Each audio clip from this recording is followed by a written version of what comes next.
અને ભાજપ આજે શું કરે છે? ચૂંટાયા પછી હવે તો પાર્ટીના પદાધિકારીઓ બની ગયા, એ પ્રજાના પ્રતિનિધિ નથી બનતા. અને પાર્ટીના પ્રતિનિધિ બની ગયા હોય છે ત્યારે જ માની લો કે ક્યારેક કોકને બોલવાનું થાય, હા, કે અમે હિસાબ કરશું. શેનો હિસાબ કરવાનો છે? હિસાબ કેમ થાય? આ તકે મારે કેવું જોઈએ કે દુર્ભાગ્ય છે કે ચૂંટાયેલા મતોથી પદાધિકારી બન્યા પછી જાહેર મંચથી આ પ્રકારનો એક જનપ્રતિનિધિ બોલે કે મને જેટલા નડ્યા છે એને હું છોડીશ નહીં, હું એનો હિસાબ કરીશ.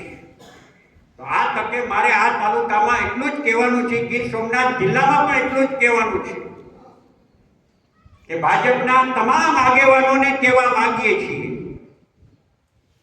કે તમે ચૂંટણીની અંદર કોંગ્રેસને જો વણીને જો તમે કહેતા હોય કે કોંગ્રેસ વાળા કે કોંગ્રેસની વિચારધારાવાળા અમને જ્યાં જ્યાં નડ્યા છે એમને જોઈ લેશું અને હિસાબ કરીશું, તો હું અહીંથી ચેલેન્જ કરું છું ભાજપના આગેવાનોને કે ગીર સોમનાથ જિલ્લામાં જે સ્થળ સમય જ્યાં હિસાબ કરવો હોય ત્યાં નક્કી કરીને કહો, ત્યાં ખાસ સાથે બેસીને હિસાબ કરવા માટે તૈયાર છું. કોણ ક્યાં છે એની ખબર પડે,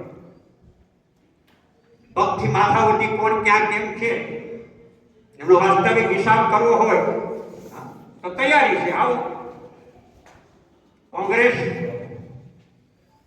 ને ધ્યાનમાં રાખી જો વાત કરી હોય તો